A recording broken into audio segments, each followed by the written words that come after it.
Guys, welcome to She Knows Arsenal. My name is Jessica and I'm your host, and you can follow me on Twitter at It's Justino.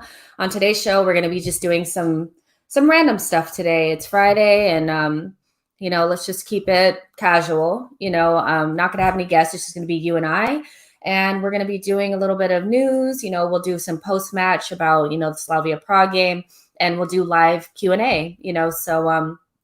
Yeah. How do you guys feel, today after the Slavia Prague, debacle?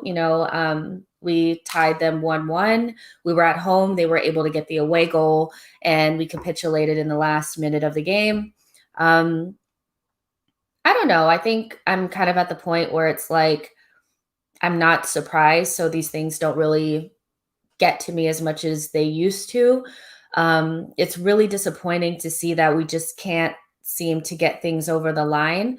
And I think at a certain point, I don't know, it needs to be addressed somehow, like, where it's not acceptable to be this bad so often.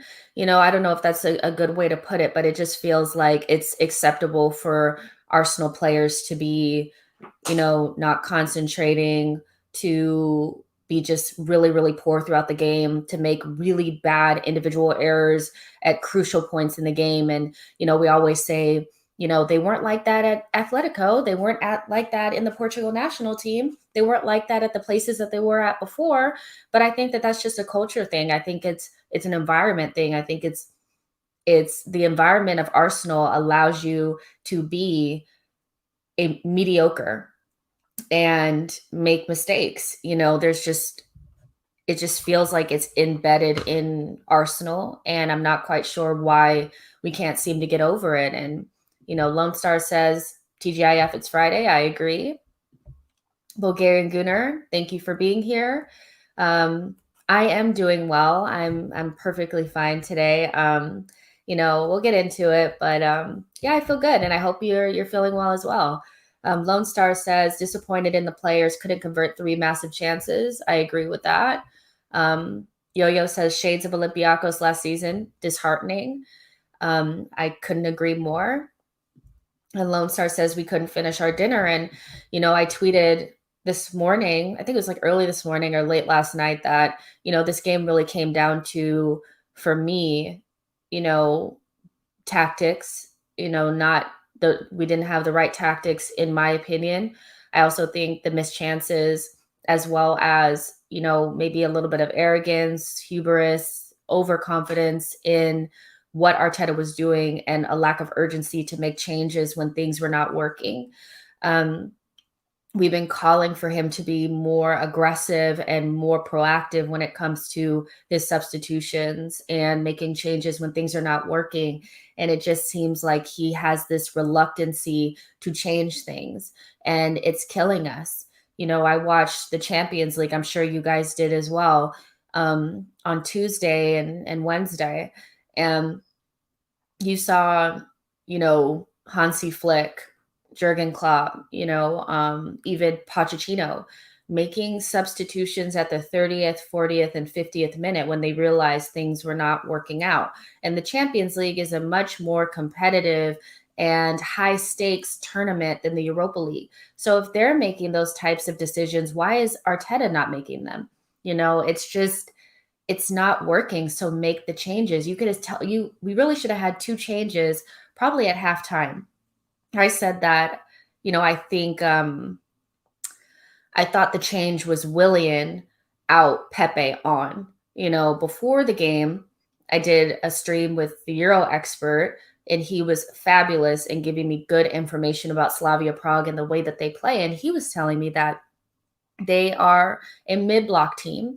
They're not a low-block team. So there is space in behind. And once you kind of bypass that initial press, there's tons of space in behind the fullbacks and the center backs where fast, aggressive players can get in behind and score goals. And so my initial reaction to seeing Willian in the lineup was, this is a mistake, and it's an obvious one. And I think it proved to be the wrong choice the entire game, when the left-hand side was just unable to to have any sort of fluidity, any sort of attack.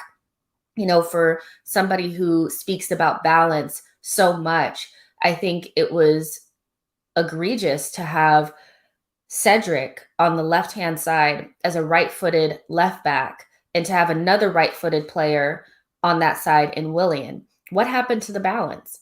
I think it was obvious that you needed Pepe there, not only for balance sake, but for the fact that there's space in behind. And if somebody could have just kicked the ball in behind the fullbacks and just played route one football, just straight down the channels and in behind and just cross a good cutback, I think we would have been a lot more dangerous, because I just think the game was overcomplicated by the tactics. I saw Thomas and Xhaka and pretty much everybody in behind the strikers trying to play these really intricate 5-yard passes to each other, when it was so unnecessary, because we didn't need to draw Slavia Prague out. You usually pass the ball around when you're trying to draw the defense out. They were already drawn out. We could have just popped the ball over into the channels and just played a lot more simple, but we didn't have the quality in the midfield to find the channels. I don't know what was going on with Thomas and Xhaka. It seemed like we weren't even trying to build up through them. It seemed like Holding and Gabriel were supposed to be hitting the ball long, and neither of them have the quality, to play those balls in behind. And then we also didn't have the movement and the speed and pace in the forwards to make those runs, because you had Willian on one side and Saka, who was clearly not 100% fit, on the other side. So, yeah, I think the tactics were wrong. Obviously, the big chances from Saka, that ended up being onside. They said it was onside after the fact. And then Lacazette missing a one-on-one opportunity. Like, that was really, really bad. And then Aubameyang, when he came on, missed a chance as well. So, it was just really, really poor, and I don't think the tie is over. Obviously we have a chance to continue on in the tournament, but just from a confidence standpoint, I just think the team is devoid of all confidence, and they don't seem like they're confident in what they're doing. And I think he's leaning more into the senior players again, which was his fatal flaw before Boxing Day, where you saw Willian a lot, you saw Aubameyang a lot, you saw Lacazette a lot. And when he switched over to the kids, he got some joy. Now we're going back to playing these players again. And it's not a shock to me that we're playing like crap. So yeah, it's really distressing. I don't know what it is. You guys let me know in the chat box if you think that, it's hubris from Arteta that's making him so stubborn and firm on his tactics and his lineups, or if you think it's like job security. He feels like maybe he's not in danger, because for me, both of those together can be a very dangerous combination with somebody who's very inexperienced. It's, how can you be so sure about things that you're doing when you've never done them before?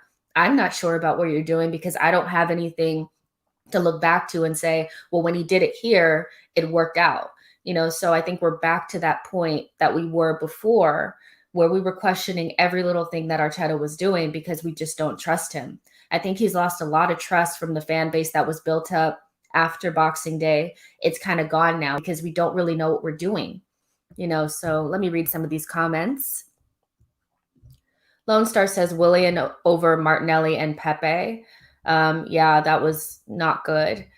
Jim Howson says, do you think there will come a time soon when Arteta thinks I've had enough and quit? I mean, yeah, I mean, maybe. I think if he doesn't get the types of players that he wants over the summer, I think he'll be ready to go that next summer, or he'll be fired. So I hate to say it, but I think Arteta is using this as a stepping stone, to a bigger or a different job. It's really unfortunate that he's learning his trade on Arsenal's time. And I don't blame Arteta for that. I blame the executives for that. I like Arteta and I want him to do well, but I think the appointment has been unsuccessful up to this point. Yo-Yo says the team was so narrow. It was because you didn't have any width. You had a left-footed player on the right-hand side, in Saka, and then you had two right footers on the left-hand side. So there was no width. There was nobody that could just go. It was just to me, it was just wrong. It just didn't make sense. Lone Star says, yeah, we didn't test the keeper, press higher. We didn't. And, I was saying throughout the game, I was like, why are we so deep? Why are we not pushed into their half? And it just screamed, I'm scared. I'm playing fearful. I'm not sure. And really when you play with Holding, you're always 5 to 10 yards deeper into your half because he's not fast and he's a low block defender anyway. So, we didn't impose ourselves on the opposition, and we played like the more inferior team to me throughout the game. Flossneck has agreed. No left-footed player on the left was a big mistake, and it wasn't surprising at all. Exactly. Let's see. Barry says the fear factor and how we couldn't handle those last minute after we scored was scary. But are you surprised? Like, Barry, let me know if you feel like you're surprised at this. I'm not shocked at all. It's what happened last season, and that last minute capitulation has not been worked out of this team. It's still there. And so is it Arteta or is it the players? Static says, hey, Jess, I hope you're doing well. I am. Thank you for asking, and I hope you're doing well as well. And you're saying that was a very disappointing performance last night. Arteta is so obsessed with late substitutes. Time is running out for him. Is time running out for him or no? I don't think that he feels any, jeopardy at this point. Like, this is almost like a free hit for him, at our expense, at, the expense of having European competition, at the expense of prestige for Arsenal. I don't think he's really losing out on much here. He'll leave Arsenal and get a job rather quickly, and we'll be sitting here outside of European competition trying to figure out what we're going to do. So I don't think time is really running out for him. I think this job is really just a trial run for him, and he'll go to his next job and probably do well. Dev Hurt says, all wrong from Arteta, overthinking big games the way Pep does in the Champions League. Yeah, he does overthink. He overthinks a lot, I think, and it just was they don't look comfortable, and I was saying this like during the game that I feel the lack of energy and the lack of aggressiveness and just confidence comes from not being sure in what you're being asked to do. When you're confident in what you're doing, like think about any new job that you've started or any situation that you've been in your life where you weren't confident in what you were doing. You won't be comfortable in what you're being asked to do because you've never really done it before, or it's not in your skill set, and how it makes you almost question simple things that you used to do all the time. That's what I feel like is we can't do the basics because they're being asked to do things that are outside of what they would normally do. So they're not playing on instinct anymore. They're playing based on these very, difficult tactics. And it's zapping the life out of this team. The only players that I know of in our team at the moment that can play in multiple positions and multiple different tactical schemes and still give good performances is Saka and Kieran Tierney. Everybody else seems to struggle if the job is changed or what they're being asked to do is different from game to game. And I think most players play better in situations where they are consistently doing the same things so that they can become good at them. But if every time we start to do something and get some chemistry and get some consistency, the job changes again, it's hard to get confident in what you're doing. And the lack of confidence that I've seen in the Liverpool game and the Slavia Prague game, I think really just stems from feeling like you're not comfortable in what you're being asked to do. Because we saw Gabriel up by Willian.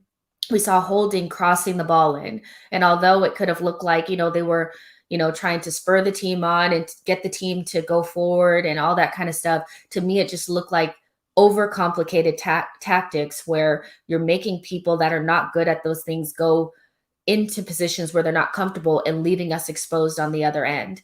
So I'm not quite sure what was going on there, but you guys let me know. Were you confused by the tactics yesterday? Could you tell me what you thought Arteta was trying to accomplish? Because I really can't tell you. Let's see. Alfred says we worked the overlap quite well, but it was the final move. We weren't clinical enough to take the early initiative.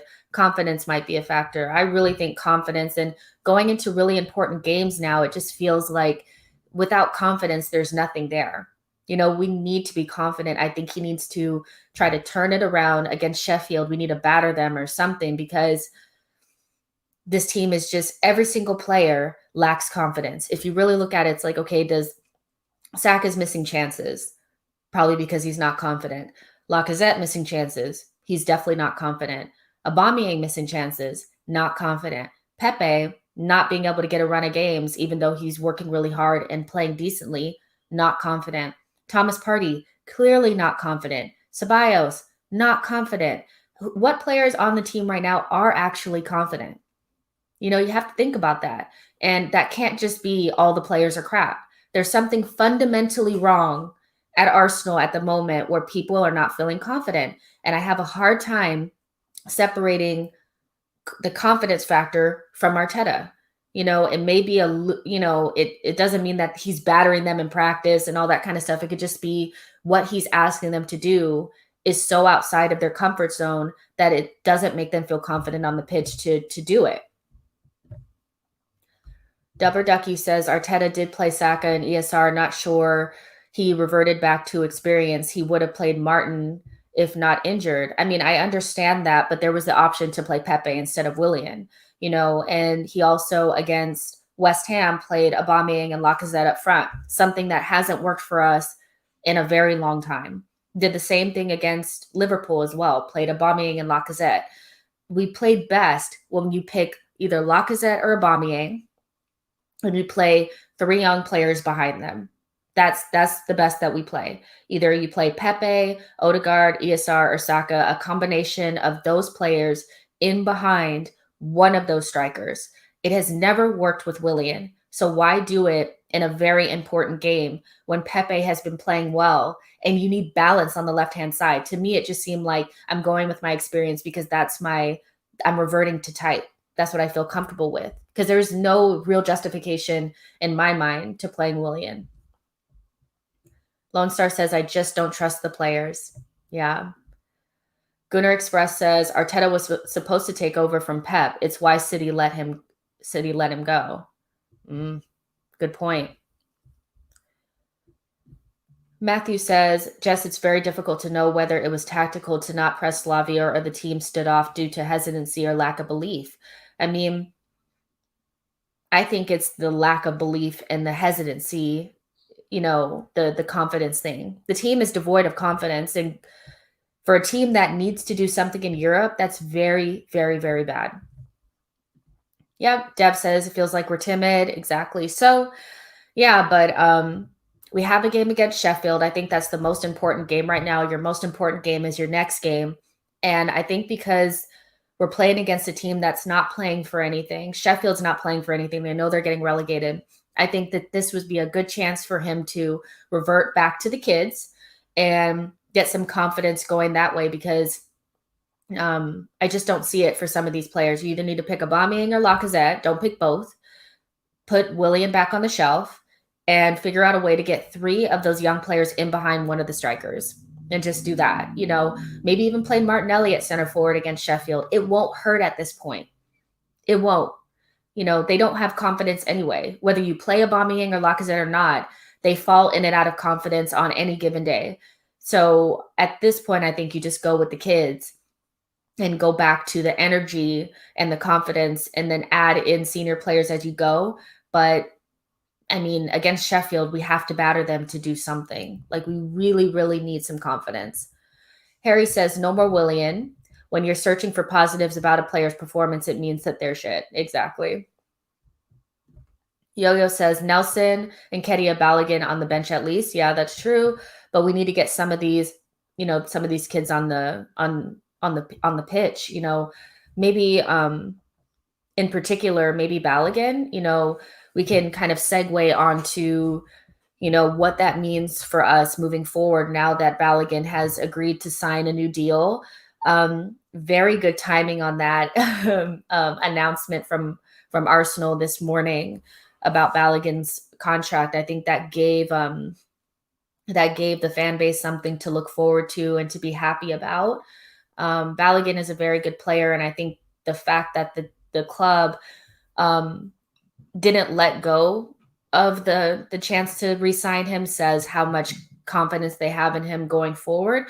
You know, if he was a crap player, he wasn't that good, they would have just said, we'll kick rocks, you know, but I mean, it's been a year or so of us trying to get this guy to resign. And I think it's a good sign going forward that we're giving these young players longer contracts and signing them up for the future. How do you guys feel about Balogun resigning now? Are you, you know, does that give you some confidence in Edu and Arteta's ability to build the squad over time? I think that this is definitely a feather in their cap. Willian to me is a huge black mark on their CV, but being able to get young players on longer contracts, I think is a good thing. It's a bare minimum. It's something we should be doing anyway, but it's something that we weren't doing in the past. So I do want to give them credit for it. Harry says, very good timing on the Balogun announcement. Release new training kits as well, and all will be forgotten. I mean, yeah, I do think it was released at today to ease the blow of the result against Slavia Prague. So I'm very, very happy that they got this done, and I think that this should spell curtain time for Nketiah and Lacazette. For anybody who was thinking that maybe it was okay to re-sign Lacazette, keep him for another year, I think yesterday's game should have been a good enough indication that we need to move on from some of these older players and take more risks with the younger players. I don't see any other teams being so apprehensive to introduce young players. I think it's an excuse that the club is using to justify playing these older players, but younger players I just think are actually more reliable, than the older players that we have in our team. We're not blessed with really good older players that have good experience that are reliable. We don't have that. So I don't really see the reason why we would continue to lean into them when we have such good young talent. So I think it's a good thing that they've re-signed Balogun, and now we can move forward and move on Lacazette and Nketiah. It means nothing if the pathway is still blocked, and I don't think Balogun would have signed if he doesn't know for sure that some of these players will be gone. Let's see. Yo-Yo says, indifferent while Arteta remains at the club due to how the forwards have been used this season. I mean, it is a worry, because the young players that we have, I do think Arteta has had a big hand in the value destruction of those players and, their inability to get into the team. We have a lot of young players that have not been integrated into the side because Arteta has been around. At a certain point, Emery started to really lean into the young players, and Arteta has did pretty much the opposite in getting rid of the young players and not really giving them opportunities and being more interested in solidifying the older players. Not really sure what that's about, but it is a little worrying having Balogun and Saliba in particular, signed to contracts for Arsenal and Arteta being the coach, because up until this point, I've seen a real reluctancy from him to lean into youth. And most good teams have good young players that they rely on. So I don't really understand. I mean, even City, they have young players that they lean into. And I know that they're a better team, but I mean, if Pep does it, why don't you do it? Even teams like Borussia Dortmund, I know they're not playing well right now, but they rely on young talent. So why is it such a big deal for us to do the same? Matthew says it's smart by Balogun. Abba and Lacazette could be out the door in 15 months. So what an opportunity for him. Exactly. And I don't think it makes any sense to re-sign him if you're going to continue to play the likes of Lacazette and have Eddie blocking his path. I think those two players have to go, and let Balogun and Martinelli, the more talented players, get the chances, at this point. I mean, who wouldn't want Balogun and Martinelli in their side? They're young, but I think any coach, like especially coaches that are lower down in the table, would bite your hand off for players like that. Even Klopp has really been complimentary to Martinelli in the past. We have an opportunity to, integrate really good young talent into our side, and the fact that we have pretty poor older players should be like, I think, something that Arteta should really be excited about, but he seems really apprehensive to get them into the side. Dr. Jazz says, I'm hearing the news from your live stream. Yeah, Balogun, it's been reported by Ornstein and some really, I guess reliable outlets that Balogun will be signing a 4-year deal. Alfred says, Balogun, you never seen Balogun play before. I mean, he played for Arsenal in the Europa League and scored a goal within like 30 seconds. I mean, that's like, well, we were playing against farmers, but from what I've seen from him, he does have a lot of talent. Obviously, he's a young player, so he'll need time to get used to playing,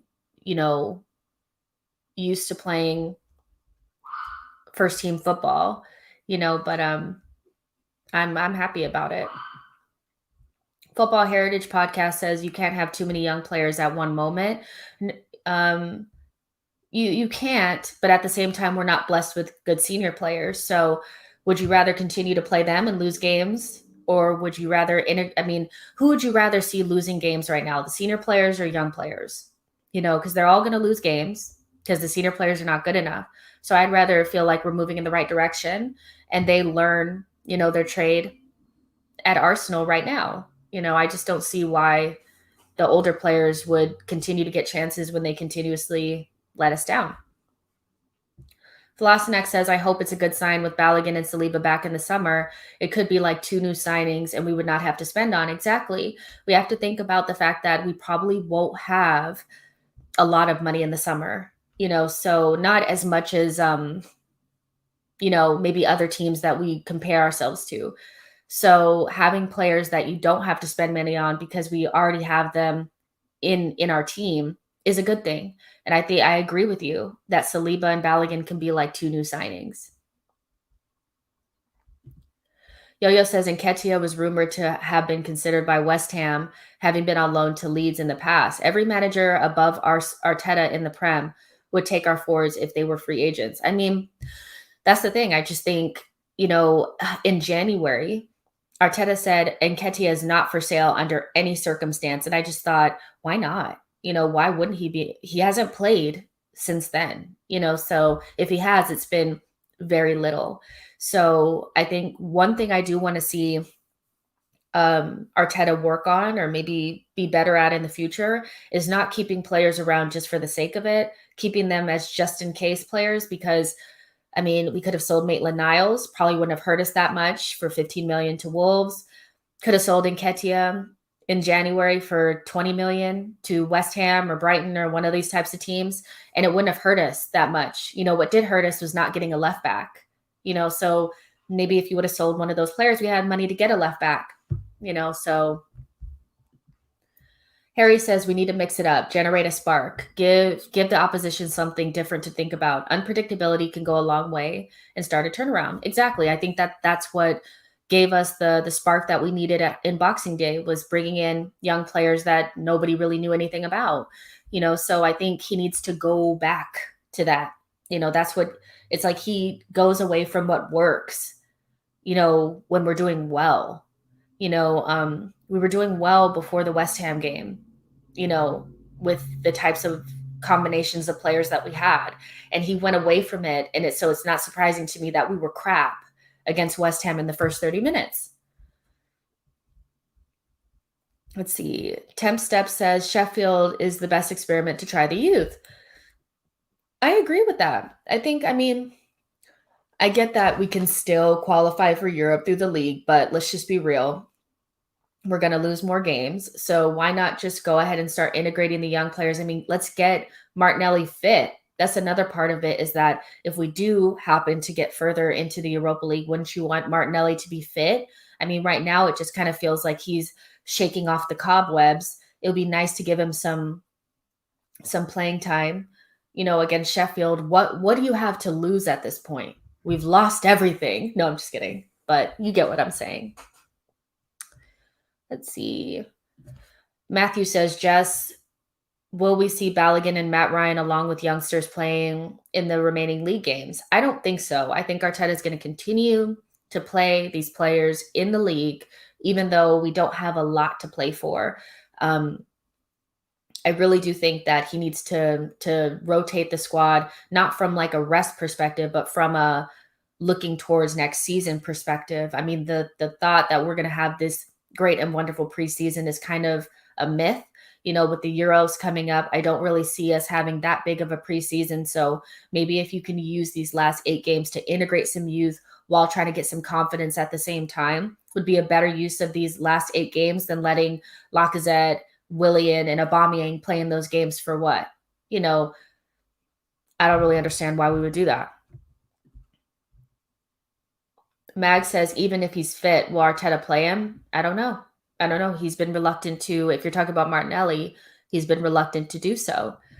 Doom and Gooner says, front three, Martinelli, Balogun, Pepe against Sheffield, test some of the things out for next season. Exactly. What do you have to lose at this point? And we probably do well, with those players. They are good young players. Lewis says, Jess, do you think, or Louis, it may be Louis, says, Jess, do you think the reaction to last night has been justified or OTT from the fan base? I think that for certain people, I feel like it could be an overreaction. I think that we're still in it. From a result standpoint, take the performance out of it. From a result standpoint, 1-1 against Slavia Prague, you're still in it. We're not out of it. But I think from the playing perspective, and again, the missed chances, the weird tactics, and Arteta's inability to be flexible and make changes when things are not going right, I think is becoming a very big frustration for the fan base. And so the frustration is becoming louder and louder and louder. There's a lot of people in the fan base that feel like he needs to at least get to the final for the season to not feel like a complete and utter failure. So, and I can't be upset at people that need to see results to see progress. So 1-1 against Slavia Prague, against a team that we could have really sealed the deal against, going into the next leg, I think is really disappointing for a lot of people. So I don't want to say it's over the top. We're still in it. And I feel like I want to say that they're justified because I don't want to say that people's opinions are not valid. The Charlie George says, do people not see the quality of footballers nowadays? Arsenal speak of Balogun and Niles. It's investment and hunger that win leagues. Yeah, that's true. I think this team needs a lot of investment. I don't think we can get around it. I don't think it's about spending as much as you can on one given player or anything like that, but don't get it twisted. We need money to make things work from here on out. Yo-Yo said, Arteta said last season he no longer wanted the side to rely on Aubameyang's goals, but failed to empower any other forward at the club. Arteta is a salesman until the Europa League final. Yeah, I mean, I do think Arteta talked his way into this job and talked his way into a lot of parts of the fan base to feel comfortable with him because that's all he had. I mean, he doesn't have a CV. So the only thing that we can rely on is what he's saying to us. So I do feel like he's good with words and he has a good way of getting people to buy in based on what he's telling you because he doesn't have anything to rely on in terms of results. Whether he gets to the Europa League final or not is not going to change whether or not he's here because the club is going to keep him, in my opinion, until at least next summer.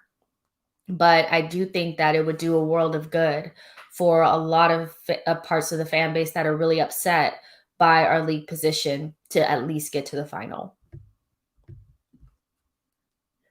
Wait, let me go here real quick. It sounds like Louis, but it's with an S. Okay, got it. Luis, probably. Dev says, it feels like Arteta isn't able to judge talent correctly. Blocks moves for Eddie and Ainsley Maitland-Niles when we could have cashed in on them and then doesn't play them. And when he finds out they're not doing the job. Yeah, exactly. I think that's something that needs to be addressed. And, maybe that takes, Adu maybe taking a stronger hand and telling Arteta that we're not keeping these players just in case. we need to get the money that we can for them now. So I expect both of them to be moved on in the summer to make room for other players. There's no reason to keep them around. They're not going to make it at Arsenal, and that's not to say that they're not good players. They're just not going to make it at Arsenal. It's not the right time or the right place. So here's a question. The Charlie George asks, are the players playing for the manager? I mean, that's a hard thing to quantify because, it could just be the tactics are not working, the lineup didn't work, things like that. So I think it's a hard thing to quantify if you're not in the dressing room. I wouldn't be surprised if there were players that are not fully bought into Arteta's idea of football because it doesn't suit their particular skill set. So that wouldn't be surprising to me if somebody came out and said so and so doesn't believe in the philosophy. Um, but are the players playing for the manager? That's a really hard thing to quantify, I think, at this point. Mag says Arteta lacks man management skills and doesn't know how to empower our young players. No, he doesn't. But these are things that we wouldn't expect him to know how to do because he's a brand new coach. You know what I'm saying? So we should expect him not to know how to do certain things. And I think my thing is not about Arteta in particular. It's more about the appointment. I think in the place that we're in such a vulnerable position, financially and prestige wise as a club, I think it was almost negligent for the club to bring in a brand new manager that they were not going to support in the right way. He needs a experienced director of football to take over the parts of the job that he doesn't have any experience in, like recruitment, squad building, things like that. And he needs to only focus on coaching and learn how to do that well. He has too many responsibilities and he doesn't know how to do the job. So I think just the magnitude of where we are, the situation in which we're in as a club, on top of the fact that he's being asked to do a lot of jobs that he's never done before, is negligent by the club, meaning the ownership and the executives. He's not in a position to be successful, and new managers need a lot more quality in the side. When we're talking about Arsenal, new managers can go into teams like Brighton and championship level clubs and things like that and make a lot of mistakes and not necessarily be super criticized for it. But Arsenal, there's a lot of expectations for us. So if they wanted him to do well, they should have given him more quality. And if they were not prepared to do so, meaning they're not, they weren't going to give him a creative midfielder at the beginning of the season, knowing it was basically suicide for this team not to have a creative player at all on the books, was, I think, a fatal mistake.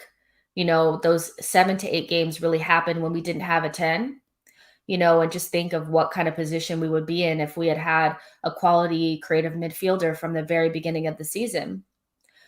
So again, if they were not going to support him, in a way that was going to give him the best possible chance to be successful, then they should have appointed a more experienced manager that could do better with the pieces that they have right now. Only a really experienced manager, I think, could get more out of this team, because I also think there's an element of respect that Arteta is not getting from this group of players that they wouldn't be able to get away with a manager maybe like Ancelotti. Deb says, would you rather have a manager that is better at man management or someone who is more tactically astute? I would like a manager that could do both. Let's think about like somebody like Klopp. He's a very good man manager and he can get his players to run through walls for him. Pep is more tactically astute. So you can be really, even if you're more heavy-handed in one area or the other, you can be really successful if you have the right tools. But if I just had to like answer the question off of the top of my head, I think I'd rather have a man manager, because I think you can get a lot out of a team by just motivating them with basic tactics. Let's see. Mag says they went for the cheaper option and wished for the best. I mean, there's an element of that where I think that that might be kind of true. They felt like this is the best option for us, financially. But again, there's absolutely no way that Arteta can be successful at this club without enough quality to paper over the cracks of his inexperience. So, again, if they weren't going to be prepared to give him the tools, then they should have just spent the money on the manager instead. Let's see. Lone Star says no elite manager would work with these players. None. I mean, if you paid them, they would, but they would need also guarantees that they're going to get the money. And so I think at this point, the management needs to decide how badly they want the club to get back into the Champions League places, because it's going to cost them a lot of money. But I think an elite manager would come into Arsenal if they got guarantees about finances being released, so that they could improve the squad. I wouldn't be surprised if Tuchel would have came in, before he took the Chelsea job, if he just knew that he was going to get a certain amount of money in the summer. And I wouldn't be surprised if he would get a better tune out of these players, because they wouldn't have been able to get away with some of the stuff that they're getting away with now. So I do agree to a certain extent that no elite manager would work with these players. They would for a certain amount of time if they knew that they would get the money to turn over the squad. Lone Star says Pep's players run their legs off and never stop working for him. Because they know if they don't, they're out the door. There's consequences at elite clubs for not playing well. At Arsenal, there's no consequences for playing like crap. You play the next week. Pep has so much quality in that squad that you'll be buried on the bench if you don't do what he tells you to do. So there's an element of respect that Pep gets, but there's also the quality of the squad doesn't give you the wiggle room to be crap. I think fundamentally and culturally at Arsenal, it's okay to be mediocre, because that there's not enough quality on the bench to take away from your playing time. And it's also just kind of accepted. I know I'll play in a couple weeks, no big deal. No real responsibilities, right? No real consequences. Yo-Yo said, I'd rather Arteta just learns from the past. Keep the few relationships and combinations together. He's tinkering all season. I agree with this. I think that's my main thing with Arteta is just play what works. We had kind of figured out how things work. You play Lacazette with Emile Smith-Rowe, Saka, and Pepe. You play Aubameyang with Odegaard, Emile Smith-Rowe, and Saka, and you don't play them together, and you keep Willian on the bench. That's what we learned. And in the West Ham game, he decided to go away from that, and he's been paying for it ever since. So it's just really annoying to me that Arteta doesn't just keep the chemistry together and the combinations that work. But I do want to touch on something just really quickly about Lucas Torreira. There's been a lot of headlines about him, obviously, since his mother has passed away, and he's made it known to his agent that he'd like to move to Boca Juniors. And they've been on different radio stations saying that if he wants to go, that we should just let him go. So as sympathetic as I am to Torreira for his situation, and as I think as gentle, we need to be gentle with him, because I think he's a really sensitive person and he's going through a very difficult time. I do think that there's a certain element of this that is just not realistic, because Boca Juniors is never, I don't think they're in a financial situation to pay for Torreira and to give us the type of fee that we require. We spent about 25 million on Torreira. He's still a young player. And although his career hasn't really been going in the direction that I feel like he wants it to go, we still should be able to recoup a certain amount of money for him. So, I think the price being quoted is 15 million. And I think we should hold out for that, regardless to if he wants to go to Boca Juniors or not. I think there's a certain element of business and, responsibility that needs to be upheld, because you are contractually obligated to be at Arsenal for a certain amount of time. And until until a team comes in with a $15 million bid, I don't think we should kind of just give in, even though that's what he wants. How do you guys feel about it? Do you think we should make concessions for Torreira because of his situation? Or, should we hold out for the 15 million? It may seem harsh, and I do sympathize with his situation, but I do think he's a young player that we've spent 25 million on that we're already going to lose money on, so we can't accept, 2 million, 3 million from Boca Juniors because that's what he wants. Is that harsh, or do you agree? Let's see. Charlie George says, question, Patrick Vieira would whip this bunch. Yeah, I don't want any ex-players as Arsenal managers anytime soon. I think it's problematic, and I think if Vieira doesn't do a good job, then it'll mar how we kind of feel about him. It will just kind of muddle the waters, and I just want to remember Patrick Vieira as the captain and one of the best midfielders that Arsenal has ever had, instead of this manager that didn't work out, so I wouldn't want him at Arsenal. Luis says, Jess, I'm looking to the future as our present is depressing. Who do you think will be our breakout star in season 21-22? I'm hoping it's Balogun or Martinelli. We haven't seen enough of Martinelli this season, so I'm hoping that it's one of them or Saliba. I am hoping that Arteta doesn't cut off his nose to spite his face again and brings in the young, talented Saliba to play in that right center back spot. I get the whole, I don't want players with ego. I want the right culture and all that. You're still not getting that. You're still not getting that with the players that you have, and we can't rely on Luis and we can't rely on Holding, so I think we need to bring Saliba in because you spent 27 million on this 19-year-old.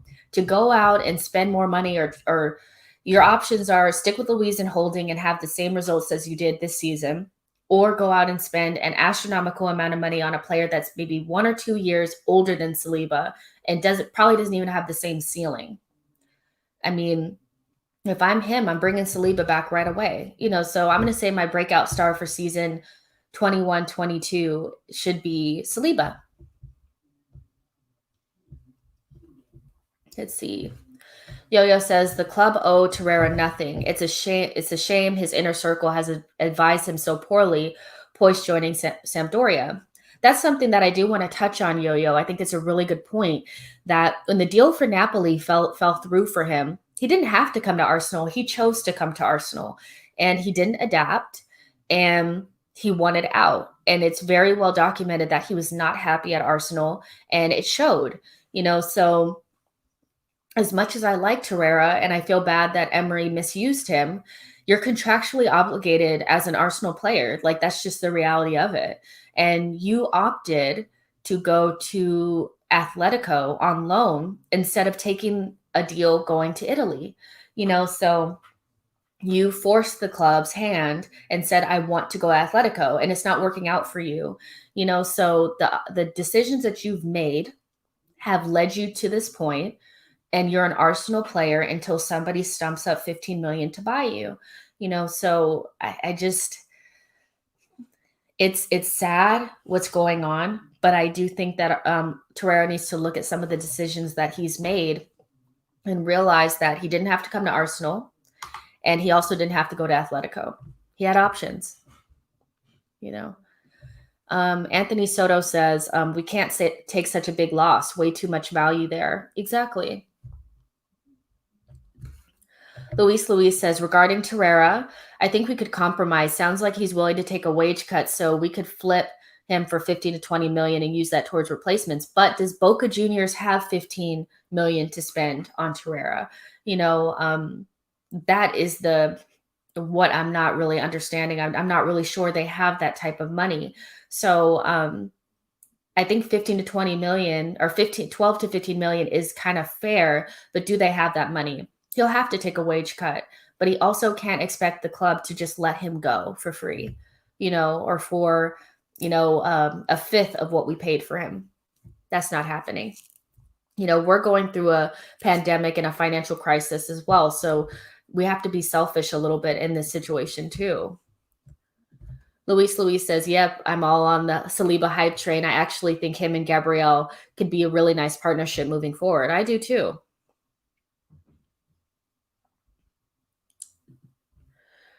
BX Gunner 81 says, "I saw the title. Did Balogun sign?" Yes, I mean, very reliable sources like Ornstein have said that after months and months of pretty much going back and forth, Balogun is re-signing with Arsenal on a 4-year deal. So that's really good news for us. Don One says Boca's transfer record is only 10 million. Exactly.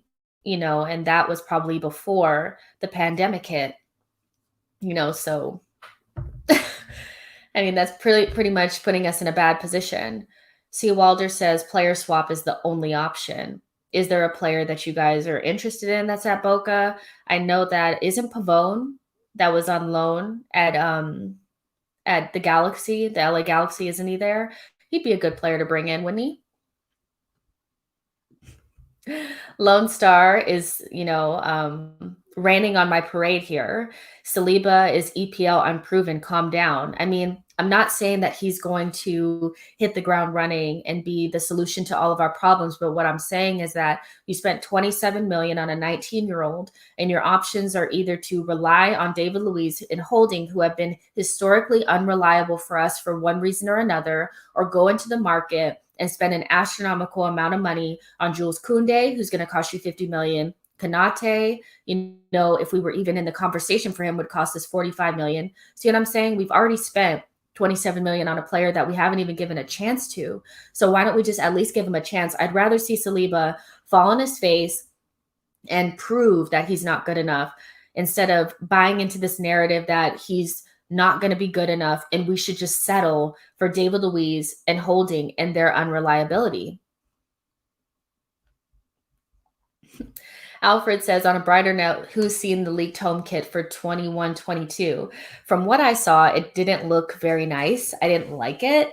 Do you guys like it? I mean, I didn't like it. I thought it was looking kind of weird and kind of like a fake, so I didn't really like it. But do you guys like the leaked home kit? Did you guys see it? Yummy Fash says, hello, Jess. Hello to you as well. Dev says, we can't always bow down to players' demands. We'll set a precedent that anyone can take us for a ride. That's very true. Renee says, the rumor is that they are looking for Brazil for Torreira. I mean, sure, as long as somebody pays 15 million for him, I don't care where he goes, to be honest.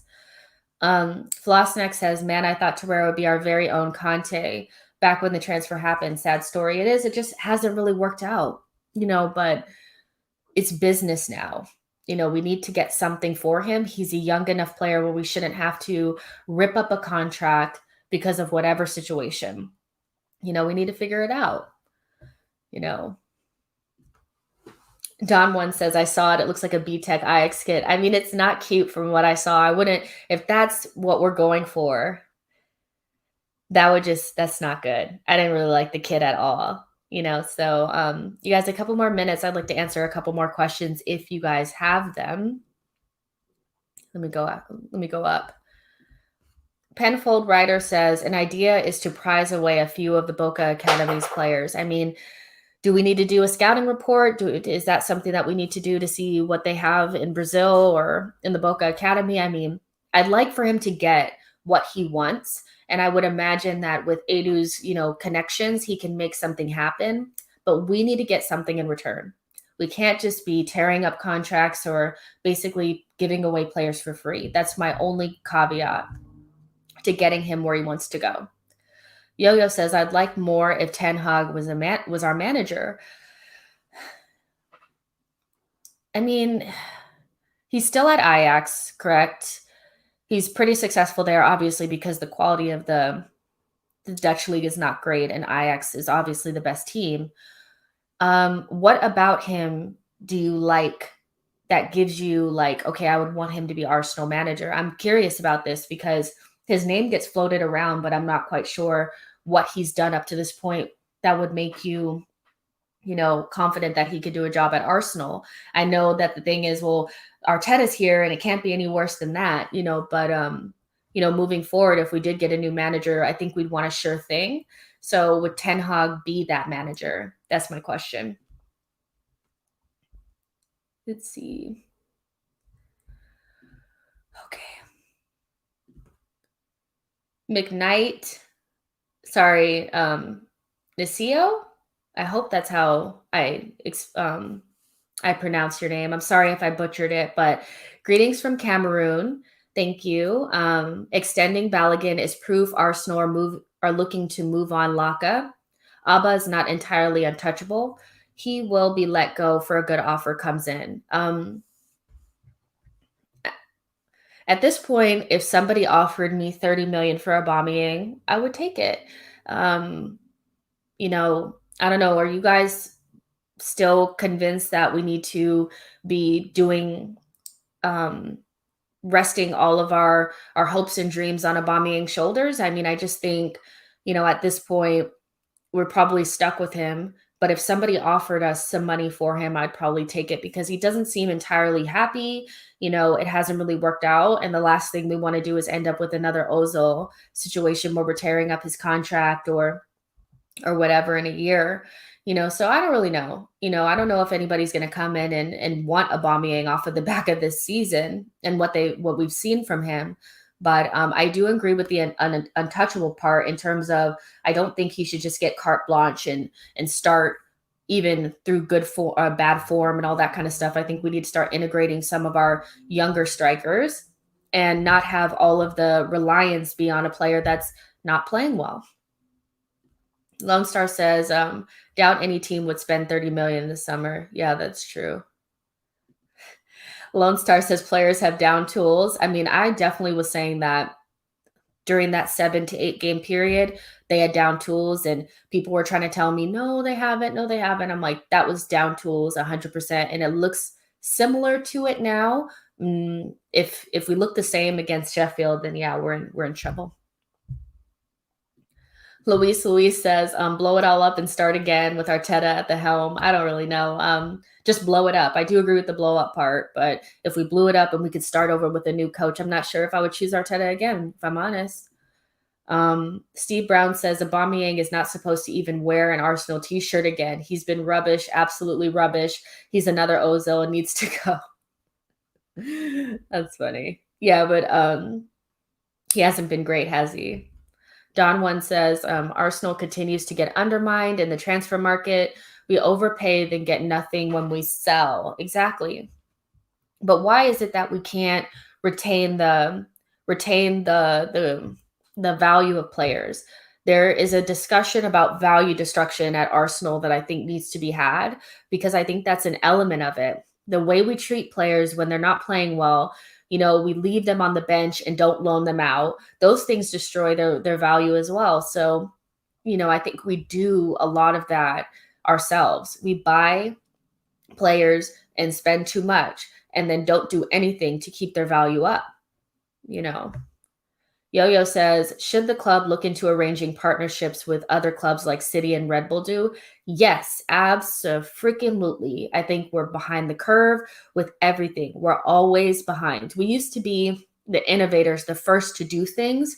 Now we're always late to the party. We should already have connections at other clubs where we are like the natural funnel, where they send their best and brightest players. We should already have connections like that. City already have connections in the US and in other countries.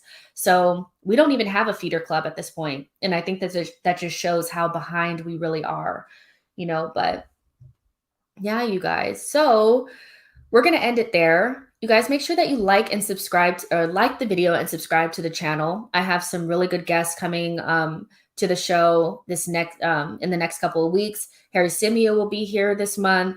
Jasmine Baba, she's a really, really good female tactical and soccer football consultant. And she's also an Arsenal fan. So we're going to do a tactics pod with her on the 20th. So make sure you guys are subscribed to the channel so you don't miss out on any of the shows. Feel free to let me know how I can make your listening and watching experience better. If you guys like these types of shows, let me know and I will continue to do them. Next show is on Monday, and we'll be doing a post-match show. Still working on a guest for that, so I'll keep you posted. But yeah, we'll talk after the Sheffield game. See you guys soon. Bye, guys.